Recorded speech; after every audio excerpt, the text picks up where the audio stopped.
ప్రియ ప్రభువును, రక్షకుడును, విమోచకుడైనటువంటి యేసుక్రీస్తు వారి యొక్క పరిశుద్ధమైనటువంటి నామములో ఈ యొక్క సెప్టెంబర్ నెల మొదటి దినాన ప్రభు సన్నిధిలో మనమంతా కూడా ఆయన బిడ్డలుగా సమకూర్చబడటానికి ఈ దినం నుంచి ప్రతిరోజు కూడా కీర్తనల నుంచి ప్రతిరోజు కూడా దేవుని యొక్క మాటలను ధ్యానం చేసుకోవటానికి ప్రభువారు మనకు అవకాశం కల్పించారు. కనుక ఈ దినం నుంచి ప్రతిరోజు కూడా రాయబడినటువంటి 150 కీర్తనలలో ప్రతిరోజు కూడా మనం ఆ యొక్క కీర్తనలో ఉన్నటువంటి మాటలను చదువుకొని ధ్యానం చేసుకోవటానికి ప్రభు మనకు ద్వారమును ప్రభు తెచ్చారు. కనుక మనము ఈ యొక్క వాక్య ధ్యానం ద్వారా, ప్రభు మాటల ద్వారా మనమందరం కూడా ఆస్వాదించబడటానికి ప్రభు వారు చేసినటువంటి మేలును బట్టి ప్రభువును స్తుతిస్తున్నాను, ప్రభువును ఘనపరుస్తూ ఉన్నాను. అదే రీతిగా ఆయన బిడ్డలైనటువంటి మీకు అందరూ కూడా ఆయన పేరిట మీకు వందనాలు, శుభములు తెలియజేస్తున్నాను. ప్రియమైన దేవుని బిడ్డలారా, బైబిల్లో ఉన్నటువంటి గ్రంథాలలో కీర్తన గ్రంథము కూడా ఒక గ్రంథముగా ప్రత్యేకించబడి ఆ యొక్క గ్రంథములో ప్రభువుని స్తుతించే విధానాన్ని, ప్రభువుని ఆరాధించే విధానాన్ని, ప్రభువుని కనపరించే విధానాన్ని ఏ విధంగా అని తెలుసుకోవటానికి భక్తులు వారి జీవితాలలో ప్రభు యొక్క మహా గొప్ప కార్యములను రుచి చూసినటువంటి అనుభవంలో వారు పరిశుద్ధాత్మ ప్రేరేపణచే రచించబడినటువంటి గ్రంథము కీర్తన గ్రంథం. ఇందులో 150 కీర్తనలు ఉన్నాయి. ప్రతిరోజు కూడా మనము ప్రభు సన్నిధిలో ప్రభు మనకి ఇచ్చిన అవకాశాన్ని బట్టి చదువుకుంటూ ధ్యానిస్తూ ప్రభులో బలపడుతూ ఎదగటానికి ప్రభు యొక్క సహాయం మీద ఆధారపడదాం. ఈ దినాన కీర్తన, మొదటి కీర్తన, ఈ యొక్క మొదటి కీర్తనలో 1 నుంచి 6 వరకు చరణాలు ఉన్నాయి. ఈ యొక్క ఉన్నటువంటి కీర్తనలో 3 భాగాలుగా విభజించుకొని మనము ధ్యానం చేయొచ్చు. మొదటిగా మనము ఎలాగా నడవాలి, ఎలాగా ఎక్కడ నిలబడాలి, ఎక్కడ కూర్చోవాలి అనేది మన జీవితంలో మనం తెలుసుకున్నప్పుడు అందును బట్టి ప్రభు వాక్యం మనకు ఏమని చెప్తుందో మనకి అవగాహన కావటానికి, ప్రభు వాక్యాన్ని బట్టి మనము నడుచుకోవటానికి, తద్వారా మనం ప్రభు దృష్టిలో ఎలాంటి ధనిలుగా ఉంటామో, మనం ఎలాగా మన కార్యాలను ఆయన్ని బట్టి సఫలం చేసుకుంటాము అనేటువంటి మాటగా చివరిగా ఒకవేళ ఉన్నటువంటి మనుషులలో దుష్టుని సంబంధిగా జీవించినప్పుడు దుష్టుని యొక్క వాడి యొక్క నడిపింపులో ఉన్నప్పుడు మనిషికి చివరగా తెచ్చుకున్నటువంటిది ఏంటి? అలా కాకుండా దేవుని బట్టి, దేవుని యొక్క ధర్మశాస్త్రాన్ని బట్టి ముందుకు సాగుతున్నప్పుడు వారు ఏ విధంగా ప్రభులో ఫలిస్తారో, ప్రభులో వాళ్ళు స్థిరులుగా ఉంటారు అనేది ఈ కీర్తనలో ఉన్నటువంటి మాటలు. ఈరోజు మొదటి కీర్తన మొదటి చరణంలో ఉన్నటువంటి మాటల్ని మనము చూసినప్పుడు ఇక్కడ అంటారు, దుష్టుల ఆలోచన చొప్పున నడవక, పాపుల మార్గమున నిలువక, అపహాసకులు కూర్చుండు చోటను కూర్చునక అని అంటారు. కనుక నడువుట, నిలువుట, కూర్చుండుట అనేది మనకి తెలుసుకున్నప్పుడే ఆ విధంగా తెలుసుకొని మనము ముందుకు సాగుతున్నప్పుడు మన జీవితంలో ఏ విధంగా ఎలాగా అనేది మనకు అర్థమవుతుంది. కనుక ఈ యొక్క 3 మాటలలో మొదటి మాటగా దుష్టుని ఆలోచన చొప్పున నడవక, ఎలాగా నడుస్తున్నావు, ఎలాగ నడుచుకుంటున్నావు, నువ్వు నడుచుకునే విధానము ఏ విధంగా ఉండాలి, నీ యొక్క నడిచే విధానము ఏ ఆలోచన చొప్పున నడుస్తున్నావు, ఏ ఆలోచన తీసుకుంటున్నావు, ఎవరు ఆలోచన తీసుకుంటున్నావు, అది నువ్వు తెలుసుకోవటానికి ప్రభువారు వ్రాయించినటువంటి మాట. దుష్టుడు ఆలోచన చొప్పున మనము నడవకూడదు.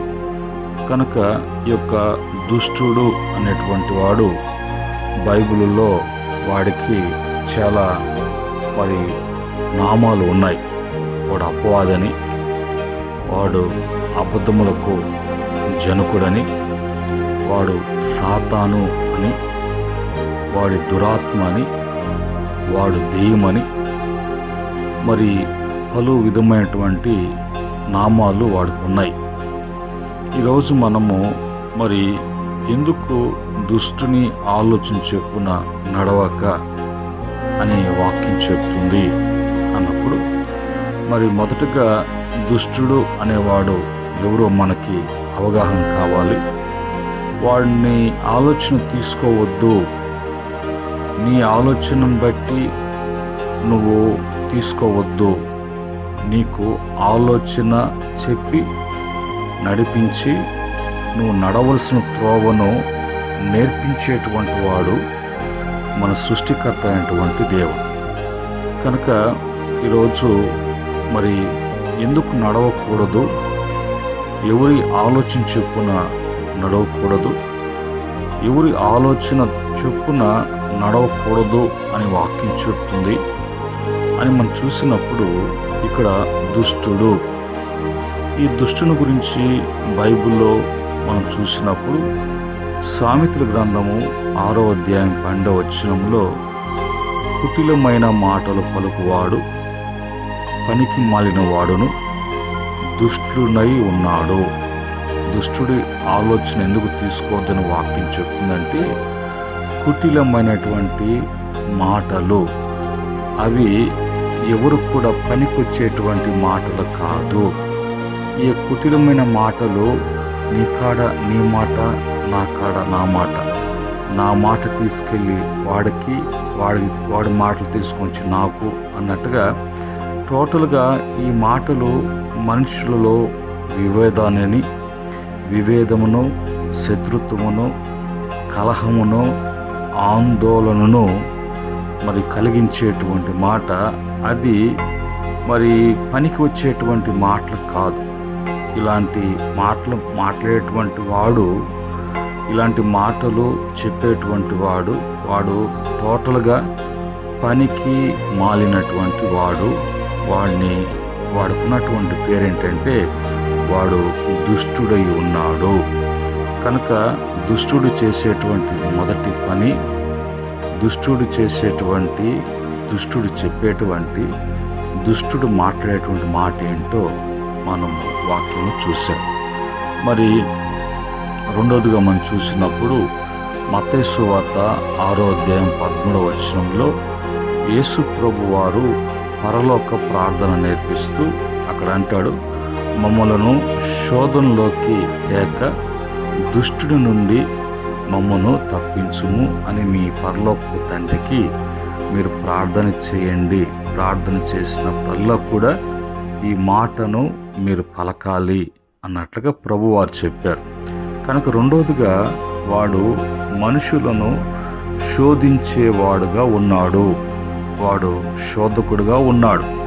ఎందుకంటే యేసు ప్రభు వారిని ఆయన ఈ లోకానికి వచ్చి ఆయన శిలువ మరణాన్ని పొందటానికి ఆయన బాప్తిసం తీసుకొని ఆయన 40 పగళ్ళు 40 రాత్రులు అరణ్యములో ఉపవాసం ఉండి ప్రార్థన చేసి ప్రభు తనకు అప్పగించిన ప్రభు చేయనటువంటి మరి ఆ పని చేయటానికి ప్రభు చిత్తం నెరవేర్చడానికి ఆయన మరి ఆ పనిలో ఉంటున్నప్పుడు అక్కడ దుష్టుడు యేసు ప్రభు వారిని శోధించటానికి అక్కడ వచ్చినట్లుగా మన మత్తయి సువార్తలో మనము చూడగలం. కనుక రెండవదిగా వాడు శోధించేవాడు, శోధన తెచ్చేవాడు, శోధన పెట్టేటువంటి వాడు కాబట్టి వాడి యొక్క మాటలు ఎప్పుడు కూడా, వాడి యొక్క ఆలోచనలు ఎప్పుడు కూడా మనము తీసుకోకూడదు అనేది వాక్యము మరి బహు తేటగా మనకు తెలియచేస్తున్నప్పుడు మనము అవి తెలుసుకొని జాగ్రత్త పడినప్పుడు మనము ఈ అపరాధములో కానీ పాపంలో కానీ బలహీనతల్లో కానీ బలహీనపరచబడటం కానీ బుద్ధిహీనత భక్తిహీనతలో మరి మునిగి తేలకుండా ప్రభుకు ప్రియమైనటువంటి బిడలుగా, ఆయన భక్తులుగా, ఆయన ప్రియులుగా మనం జీవించడానికి అవకాశం ఉంటుంది. ఆ తర్వాత మరి మూడవ మాటగా మత్తయి సువార్త 5వ అధ్యాయం 37వ వచనంలో మీ మాట అవునంటే అవును, కాదంటే కాదు అని ఉండవలెను. వీటికి మించినది దుష్టుడి నుండి పుట్టినది.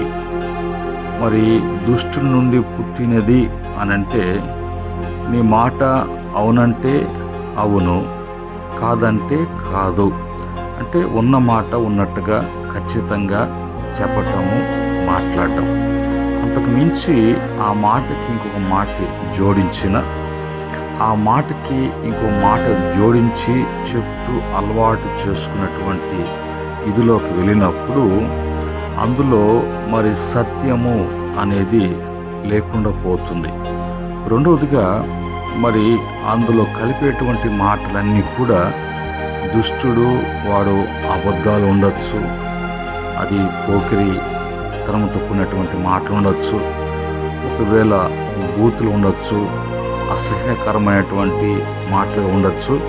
అది ఆ విధంగా నువ్వు దానిలో కలిపి చెప్తున్నావు అన్నట్టుగా కాకుండా అదేదో సరదాగా చెప్తున్నట్లుగా, అదేదో ఒక మరి రిధములో చెప్తున్నట్లుగా, అది హాస్యము చేస్తున్నట్లుగా అందరికీ అదొక జాలిగా ఎంజాయ్మెంట్ ఉన్నట్లుగా అది కబుర్లు ముచ్చట్లోకి వెళ్ళిపోతుంది.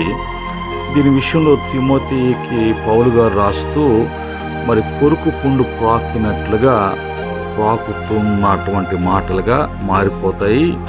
ఆ సమయంలో ఆ విధంగా ఆ మాటలు విస్తారము అవటానికి, భక్తిహీనుడిగా మార్చబడటానికి మరి హుమేనేను ఫిలోతు అనేటువంటి 2 దురాత్మలు ఆ సంభాషణ ఎవరు సంభాషణ, ఎవరు మాట్లాడుతున్నారు, ఎవరు వింటున్నారు, ఎవరు మాట్లాడుతున్నారు, ఎవరు డిస్కషన్ చేస్తున్నారు, వాళ్ళలోకి ఆ దురాత్మలు, దుష్టునికి సంబంధించినటువంటి ఆత్మలు ప్రవేశిస్తాయి అనే మాట మరి స్వయాన మరి దేవుని వాక్యము తెలియజేస్తుంది. కనుక ఈరోజు మనం తెలుసుకున్నాం. ఏం తెలుసుకున్నాం అంటే నడవకూడదు, ఎలాగ నడవకూడదు, ఏ విధంగా నడవకూడదు, ఆలోచించుకున్నా నడవకూడదు. ఎవరి ఆలోచన? దుష్టుని యొక్క ఆలోచన. ఒక్కోసారి దుష్టుడు మీకు ఆలోచన ఇస్తాడు. దుష్టుడు మరి ఇతరుల్లో ఉండి నీకు ఆలోచన చెప్తూ ఉంటాడు. ఒక్కోసారి నీకై నువ్వు ఆలోచన చేసేటట్లుగా ఆ ఆలోచన సరికాదు అనేది నీకు అవగాహన లేకుండా నేను భ్రమ పెడుతూ భ్రమలోకి కూడా తీసుకెళ్ళేటువంటి అవకాశం ఉంటుంది. ఎప్పుడైనా దేవుని వాక్యాన్ని బట్టి దేవుని బట్టే మరి దేవుడిచ్చేటువంటి ఆలోచన, వాక్యం ద్వారా ప్రభు మనకి ఇచ్చేటువంటి ఆలోచన మనకు అది మంచి నడవడికను, మంచి నడకను, మంచిగా నడుచుకునేటువంటి అవకాశము కల్పిస్తుంది. కనుక అందును బట్టే వాక్యం అంటుంది, దుష్టుని ఆలోచన చొప్పున నడవక. ఆ తర్వాత అదే దుష్టత్వంలో ఉంటూ ఆ దుష్టుడు చేసేటువంటి పనులు, దుష్టుడు ఇచ్చే ఆలోచనలు అది మనిషికి ప్రీతికరంగా ఉంటూ అందులో ఏదో ఒక తెలియనటువంటి ఆనందము, సంతోషము అన్నట్టుగా ఉప్పొంగిపోతూ కొంతమంది అందులోనే ఉండటానికి మరి ఇష్టపడుతూ ఉంటారు. అందులో నుంచి బయటికి రావటానికి వాళ్ళకి ఇష్టము లేనటువంటి వారు కొంతమంది ఉంటారు. వీళ్ళంతా కూడా వాడి యొక్క బందీకారములో, వాడి బంధకాలలో వాడు వాళ్ళని మరి బంధించినట్లుగా, చిక్కులలో పెట్టినట్టుగా అనే విషయము అర్థం కాదు. దేవుని యొద్దకు వచ్చేంత వరకు, దేవుని వాక్యము మాట్లాడుతున్నప్పుడు వినేంత వరకు గ్రహించలేడు మానవుడు తన ఏ స్టేజ్లో ఉన్నాడో, ఏ స్థితిలో ఉన్నాడో. అయితే అలాగ దుష్టుని ఆలోచన తీసుకొని ఆ విధంగా నడుచుకుంటున్నటువంటి అనుభవంలో ఉంటే వాళ్ళకి కలిగేటువంటి శిక్ష ఎలాగుంటుందో, దాని యొక్క వాని క్రియలు తగినట్టుగా ఫలములు ఎలాగుంటాయో అని చూసినప్పుడు యోబు గ్రంథము 8వ అధ్యాయము 21వ వచనములో మరి అక్కడ రాయబడినటువంటి మాట ఏమని రాయబడింది? నిన్ను పగబట్టువారు అవమాన భరితులగుదురు, దుష్టుల గుడారము ఇక నిలువక పోవును. ఇక్కడ నిలువక పోవును అంటే నిలబడటము అనేది, స్థిరము అనేది లేకుండా టోటల్గా అతని యొక్క గుడారమే దుష్టుని ఆలోచించి నడిపించేటువంటి వారు, దుష్టుని యొక్క ఇష్టాలు నెరవేర్చేటువంటి వారి యొక్క గుడారాలు నిలవకుండా పోతాయి అనేది వాక్యం యొక్క హెచ్చరిక. కనుక మరి ఈ విషయంలో జాగ్రత్త కలిగి ఉండకపోతే మరి ఎలాంటి పరిస్థితులు సంభవిస్తాయో అనే విషయాన్ని మరి గ్రహింపులోకి రావాలి. మరి రెండవ మాటగా చూసినప్పుడు రెండవ మాట ఏం చెప్తుంది వాక్యము అంటే, యోబు గ్రంథము 15వ అధ్యాయము 20వ వచనములో, తన జీవిత కాలమంతయు దుష్టుడు బాధ నొందును. హింసకునికి ఏర్పడిన మరి సంవత్సరములన్నీ కూడా వాడు బాధ నొందును. దుష్టుడు జీవిత కాలమంతా కూడా దుష్టుని ఆలోచన చొప్పున నడిచేటువంటి వాడంతా కూడా జీవిత కాలమంతా కూడా వాడికి మరి బాధ అనేది వాడిని విడిచిపెట్టి పోదు, వాడు బాధపడాల్సినదే. కనుక మరి ఈరోజు ఆ విషయంలో మనం ఎందుకు బాధలు వస్తున్నాయి, ఎందుకు బాధలు కలుగుతున్నాయి అనేటువంటి మరి పరిస్థితిలో ఉంటే ఆలోచన చేయాలి. ఆ తర్వాత బైబిల్లో చెప్పేటువంటి మాట ఏంటంటే, కీర్తన 9వ కీర్తన 17వ చరణంలో, దుష్టులను దేవుణ్ణి మరుచు జనులందరూ కూడా పాతాళమునకు దిగిపోతారు. కనుక ఇప్పుడు దేవుణ్ణి కాకుండా దుష్టుడు ఈ సంబంధులుగా ఉంటే వాళ్ళు ఇంకా పాతాళమునకు దిగిపోతారు, ఆ నరకములోకి వెళ్ళిపోతారు, ఆ నాశనంలోకి వెళ్ళిపోతారు. తిరిగి అందులోకి వెళ్ళిన తర్వాత ఇంకా పైకి తీసుకురావటము, పైకి రావటము అనేది ఇంకా ఉండదు. ఇంకా మానవునికి వాస్తవంగా దుష్టుని అయినటువంటి సాతానికి ఇచ్చినటువంటిది ఆ శిక్ష, ఆ ప్లేస్, స్థలం. అయితే వాడి ప్రకారంగా వెళ్ళేటువంటి వారు కూడా అందులో వాడి కార్యక్రమాల్లో ఉన్నటువంటి వారు కూడా అందులో ప్రవేశిస్తే ఇంకా వాళ్ళు పైకి తీసుకుని వచ్చేటువంటి వారు పైకి వచ్చేటువంటి పరిస్థితులు ఉండవు. కనుక మరి ఈరోజు మనం దుష్టుని గురించి చెప్పుకున్నాం. దుష్టుడు వారు చేసేటువంటి కార్యక్రమాలు ఏంటి, వాడిని ఆలోచన చేసుకొని చేస్తుంటే నీవు కూడా వాడికి సంబంధించినటువంటి వాడుగా నిన్ను మరి ఏ పేరు ఉన్నా కూడా దుష్టుని సంబంధి అనేటువంటి నామకరణ కలుగుతుంది. రెండవదిగా వాడి యొక్క క్రియలు చొప్పున మరి వాడి యొక్క ఆలోచన చొప్పున ఒకవేళ ప్రవర్తిస్తే దాని ప్రతిఫలంగా వచ్చేటువంటి శిక్ష నష్టము ఏంటో అనేది కూడా మనం చూసాం. ఆ తర్వాత బైబిల్లో ఆ సందర్భాలలో దుష్టుని సంబంధులుగా ఉన్నటువంటి వారి గురించి చూసినప్పుడు సొదొమ మనుషుల గురించి బైబిల్లో చాలా సందర్భాలు ఉన్నాయి. అయితే ఒక సందర్భాన్ని చెప్పుకొని మనము మరి ముగించుకుందాం. ఆదికాండము 13వ అధ్యాయం 13వ వచనంలో సొదొమ మనుషుల గురించి రాయబడింది. సొదొమ మనుషులు దుష్టులను యెహోవా దృష్టికి బహు పాపులై ఉండేది.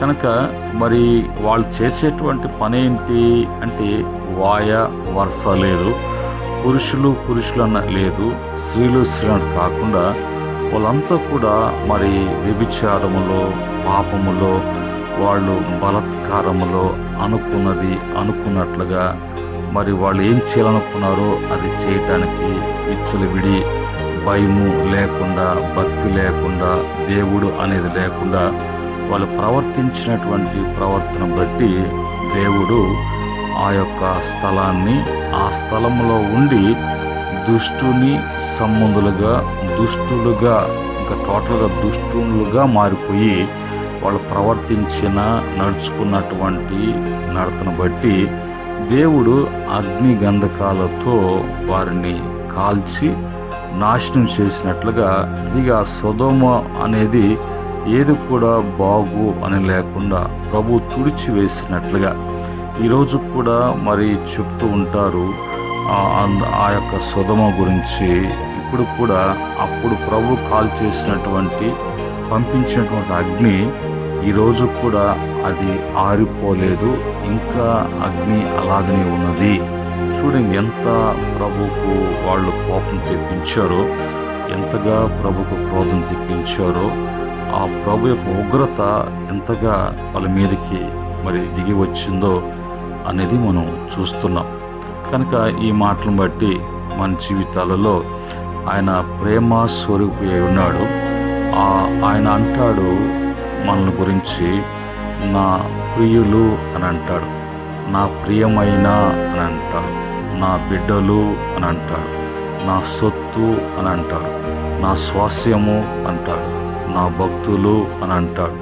ఒక్కొక్కసారి ఒక్కొక్క పేరుతో ముచ్చటగా మనం పిలుచుకుంటూ ఎంతగానో మనం చూసి ఆనందించేటువంటి ఆ పరమ తండ్రి దృష్టికి, ఆ పరమ తండ్రి దృష్టికి ఆయన ఎదుట మనం ఏం చేస్తున్నామో, ఏం చేయాలో, ఏం చేయకూడదో, మనం ఎవరి సంబంధులుగా ఉండటానికి, ఎవరి సంబంధులుగా మనం ఉన్నామో, ఎవరి సంబంధులుగా ఉండకూడదు అనేది ఈ మొదటి కీర్తనలో మొదటి మరి చరణంలో మొదటి లైన్లో ఈరోజు నడవకూడదు.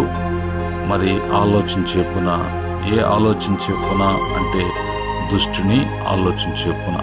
ఇలాగా ప్రతిరోజు కూడా మరి మనము కొంచెంగా ఒక్కొక్క పదాన్ని, అందులో ఉన్నటువంటి అర్థాలను మరి ఎందుకు ఆ విధంగా ప్రభు రాయించాడు, ఆ విధంగా ఎందుకు పలికించాడు మరి అవన్నీ కూడా మనము ఆత్మ మేల కొరకు మనము తెలుసుకొని ప్రభులో ఇంకా సరి చేసుకొని లోతైనటువంటి అనుభవాలకు వెళ్ళి యేసుక్రీస్తు యొక్క పునాది మీద కట్టబడుతున్నటువంటి జీవితాలుగా, కుటుంబాలుగా, సంఘాలుగా, సహవాసంగా మరి మనము సిద్ధపడటానికి ప్రభు రాకడలో మనమంతా కూడా ప్రభు చెంతకు చేరటానికి, ప్రభుతో కూడా జీవించడానికి ఒక ప్రభు మన పట్ల కోరినటువంటి ఒక పరిశుద్ధమైనటువంటి పవిత్రమైనటువంటి భక్తి జీవితాన్ని, విశ్వాస జీవితాన్ని, మంచి యాత్రను చేసి ముగించడానికి ప్రభు సన్నిధిలో మనం ప్రార్థన చేసుకుందాం.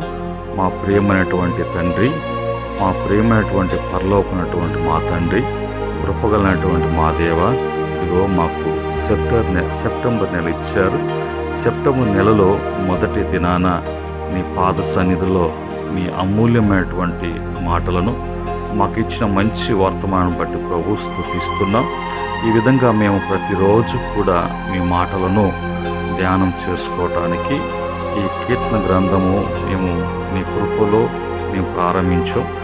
ఆశీర్వాదకరంగా 150 కీర్తనలను మరి ధ్యానం చేసుకుని ముగించి మేము బలముగా మీ యందు బలపడటానికి, స్థిరపడటానికి, హత్తుకొని జీవించటానికి, ఏకమై జీవించటానికి మేము మీ యందును మీరు మా యందును ఉండునట్లుగా, మరి మీరు చెప్పినట్లుగా మీరు నా యందును నా మాటలు మీ యందు ఉన్న ఎడల అని మీరు చెప్పారు. బహుగా మేము ఫలిస్తామని మీరు చెప్తున్నారు. అలాంటి జీవితాన్ని మాకు ఇవ్వమని మా వింటున్న బిడ్డలు వారి జీవితాలలో ఈ మాటలు బుద్ధిగంతల వరకు తీసుకువెళ్ళండి. ప్రతి బిడ్డ కూడా వినిపింపచేయండి. ప్రతి ఒక్క బిడ్డను దీవించమని, రేపు దిన వర్తమానం కొరకు సిద్ధపరచమని యేసుక్రీస్తు పరిశుద్ధమైన నామములో అడిగి వేడుకుంటున్నాము తండ్రి, ఆమేన్. పరమ తండ్రి దేవుని ప్రేమ, కృప, సమాధానం ఈ మాటలు విన్నటువంటి బిడ్డలకును, ఈ మాటలు ఉన్నటువంటి మాటలను గ్రహించి, వాక్యం ఉన్నటువంటి మాటలను గ్రహించి సరి చేసుకున్న బిడ్డలను సకల పరిశుద్ధులకు, ఆయన దాసులకు సదా తోడే నడిపించును గాక. ఆమేన్.